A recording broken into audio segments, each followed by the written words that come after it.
Talking to fights, I want to ask you about this. I'm talking about, is this real? Talking about, is this trash talk? Ariel Helwani. What was all that about? Because when I watched that, I'm like, yeah, this is a bit the pulling the wool over everybody's eyes. Was that real? Oh, yeah. Oh, it was real. Really? I mean, I got to tell you, I left in a somewhat cowardly, like when people hang up on me or something, what are you doing? That's a punk move. I had to do that to Ariel, but Michael, my throat was gone. What do they call it? Being hoarse or laryngeal. I couldn't scream anymore. I did hear that. Yeah. And Ariel came. I'm the same way. He came from a perspective, and there is something I expect from Ariel. Like if I came on here, Michael, and I said a guy's name wrong, or I gave you a fact that wasn't right, you let it blow, because that's what CHAEL does. I'm an opinion guy. I don't break news. I don't report news. I watch the sport. I'm a fan. But Ariel is different. As a journalist of the year 13 times over, when he says something. Oh, and he'll let you know about that. Yeah. Oh, he will. He sure will. But he is generally accurate. Like he doesn't just claim to be a journalist. He got a degree in journalism. Yeah, and he's very good. And he was coming in with some kind of an overlay. Francis having a wonderfully competitive, surprisingly competitive matches with Tyson. Somehow, and there's a lot of people, but Ariel was adding to it. This is egg in the face of Dana White. And I'm looking there just going, I don't understand. Dana didn't promote the fight. And Dana didn't even watch the fight. I have no idea what Dana has to do with this. For the good parts of it or the bad parts of it, I have no idea how trying to praise Francis's performance against Fury equals a commentary on Dana. I just didn't get that. Then Ariel was also trying to say it was this big financial win. It's like, Ariel, timeout. First off, there's two ways to look at the fight. Competitively, it greatly exceeded expectations. Financially, that's the only other option. You have two ways to look at it. Financially met expectations. They expected to lose a fortune, and they did. That's what happened.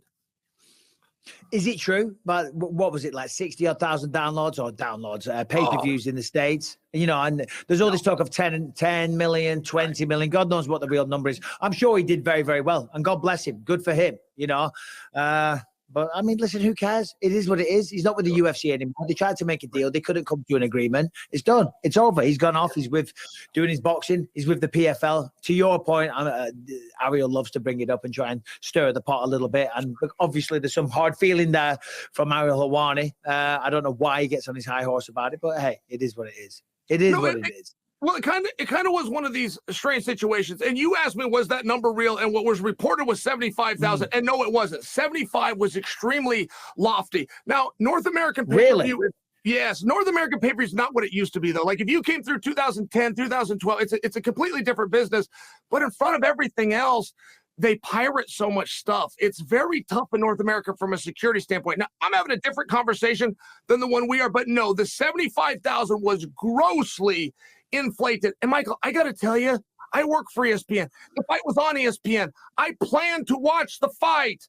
It turned out it was on at 11 in the morning. I thought it was on at 7 p.m. like a normal time for a fight would be. I also thought it was $50. Turned out it was $80. I mean, there was a number of reasons that this thing was set up to not do well, but it really was a baffling standpoint. And I'd like to add this, a little bit of a different direction, but I'd like to add this. When it comes to involving Dana White in a boxing match that lost a fortune, Dana said, I don't want the match because it's going to lose a fortune. He was right. So what? It was more competitive than he thought. So was Floyd and Connor. The buy button is already pushed. However great the matches or spectacular the knockout, it doesn't change the business. The business is ran off of one word, which is anticipation. Were people looking forward to it prior to the event? If the answer is yes, you might make some money. If it's no, then they weren't. But I would like to tell you this. There was a headline that came out today because not only did Dana not make this fight, Dana made this fight possible. He had the right, and you've had these contracts. You know, he could have tied you up in non-compete clauses. He could tie you up at a 90-day negotiate. He could tie you up on the right to match. He released Francis. Had Dana White not done that, this fight never takes place. But Ariel chose to tease him. And I want to give you one more thought because there was a headline today that was also supported by our good friend Ariel, and that is Francis had made a statement yesterday. UFC is to blame for me and John not happening. John and I both wanted it. To qualify for that to be true, when Francis and John were both under contracts and they already had worked out their numbers, all you have to know is who the next opponent is. When you refuse to honor those numbers and you want to renegotiate, you lose the right to say, we wanted to do it. If two guys that are under contract calls the boss and say, we made an agreement, we want to fight, there's nothing left to talk about except a date. I can look at your contract. I can look at yours. I know what I do when we move forward. That was not the case. They weren't willing to do that. And it might sound semantical, but it's very relevant. Dana didn't promote that boxing match. He didn't even watch the boxing match. Yeah, the UFC heavyweight division is interesting because your champ, Francis, left, right, and goes on to beat Tyson Fury in boxing, but he's in PFL, so that's never happening. John's there. We're supposed to get the John-Francis fight. That's not happening because Francis is in PFL and then fighting boxing with Tyson Fury, and who knows what's next. John gets hurt, and then they make, then the Stipe's there, and the Stipe only wants to fight John, and then you got your best heavyweight, Tom Aspinall, as your interim champ. Disaster, as they say in French. But remember, Stipe even said, like, why didn't they ask me to fight, for the title? I think the UFC wanted to put John and Stipe together more than Stipe wanted that. But according to reports, Dana and Stipe met. I mean, that's after. But that was right after. That was before this fight. I was like, hey, what do you want to do? And he's like, I want to wait for John.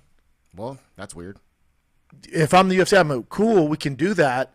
But you and John aren't going to fight for a belt then. We can't hold up the division for a year. Yeah. That's what – it's just strange, man. It's so strange. Because your best heavyweight isn't your absolute champ. Yeah. Yeah. It's all mixed up. And then let's say John holds on to his heavyweight belt and fights Stipe in, I don't know, next December. So then you're getting Tom Aspinall, your interim champ, and you're getting John Jones if he beats Stipe in 2025. Look forward to that. And then hopefully Tom Aspinall's undefeated till then.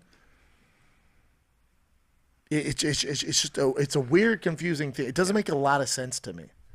It's tough to strip John Jones because he's the GOAT. He's the greatest to ever grace the octagon.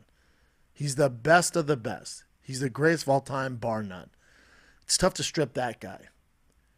Remember when Yuri gave up the belt at light heavyweight? We're like, that makes sense. He only had 3 fights. He didn't have the body work John does.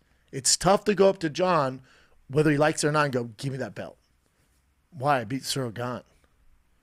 I destroyed Cyril Gane, and because I get hurt, you strip me of the belt? Look at what I've done for you guys. So I get the dilemma with the UFC. You can't just leave this.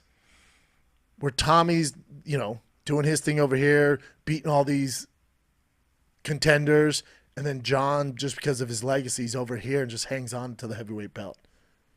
It just doesn't make a lot of sense. And again, Stipe and John can fight, whether a belt or not, we're going to tune in. Yeah, obviously. And they both said they're going to retire. So what are we holding on to? It's very strange.